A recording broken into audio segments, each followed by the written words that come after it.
O artigo da Anne Orland, ele é dividido em alguns tópicos, e o primeiro que nós vamos trabalhar vai ser sobre o método e redução, e falar um pouco dos pontos que ela trabalha nesse tópico. A princípio, o artigo Discurso e Leitura, ele aborda essa relação que há entre o discurso e a leitura, só que ele destaca principalmente a importância da interpretação como um processo que é permeado por questões ideológicas e sociais. Então, nesse artigo, a Orland ela acaba discutindo a noção de autoria e leitura como prática discursiva. Ela enfatiza a influência das relações de poder e de ideologia na construção dos sentidos.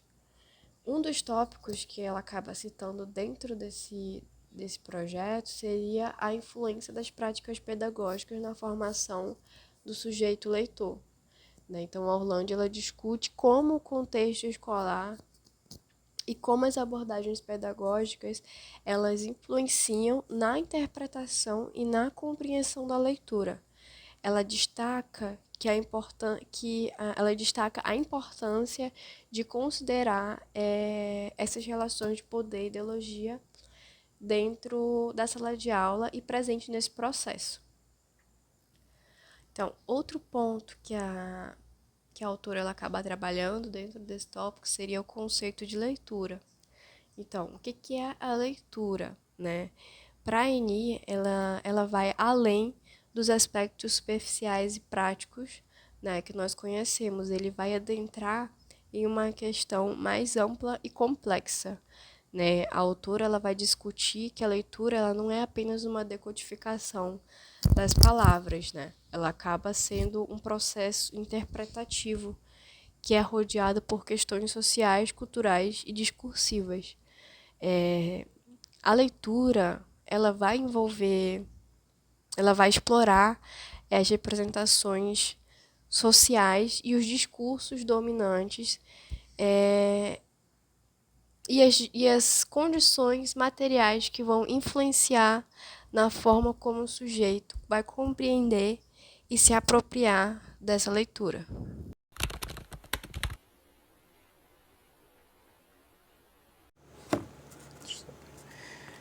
A linguagem verbal e não verbal. Neste ponto, a autora destaca que há diversas formas de língua no mundo e que cotidianamente os alunos se deparam com essas línguas e que a relação do universo simbólico dos alunos não se dá apenas de forma com a língua verbal, mas se dá com as várias formas de línguas que existem no mundo. E o processo de compreensão de texto certamente não exclui essas formas de língua, mas, muito pelo contrário, se constitui pelo universo de língua. E é a escola que evita lidar com essas outras formas de língua. Ela exclui as outras formas de línguas que não é a verbal. E valorizando, claro, a escrita, desvalorizando ainda as formas de línguas orais. Ela diz que quando a escola evita usar as várias formas de línguas e quer usar somente aquela que é formal, que é própria da escola, ela limita a prática do aluno. E que nessa compreensão de aluno-leitor exclui da relação do aluno as outras linguagens e exclui a sua prática não escolar.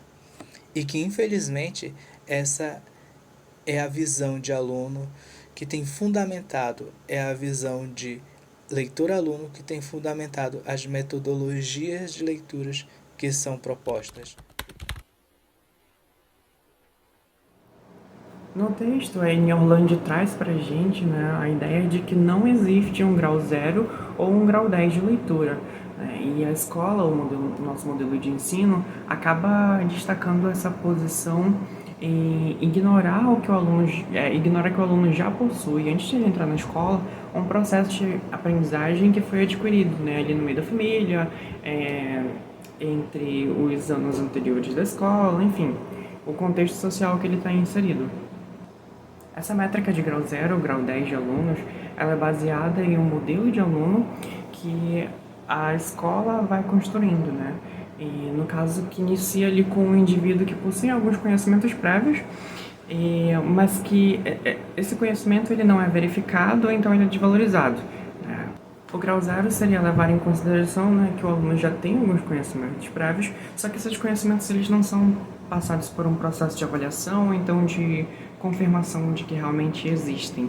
Ou então, quando tem, eles são deixados de lado, sabe? Sem tentar detalhar ou aproximar, utilizar aqueles conhecimentos para o processo de ensino-aprendizagem.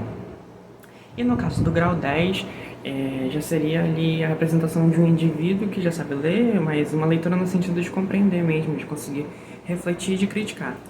Segundo a New Orleans, esse método que a escola impõe para a gente, essa representação do aluno leitor, né, ela é toda construída com base em presunções. E o ideal que ela aponta seria que a gente construísse um método de relação dialética ali entre as pessoas envolvidas nesse processo de ensino-aprendizagem, que no caso é o aluno e utiliza esse conhecimento prévio para construir o objeto de conhecimento, que no caso é a leitura. Além de também outras formas de linguagem, né? Associar com outras formas de linguagem, principalmente as artísticas, que no caso podem ser a música, pode ser o teatro, pode ser o cinema, e também outras formas de linguagem, que têm o objetivo de entender mais como que elas se articulam.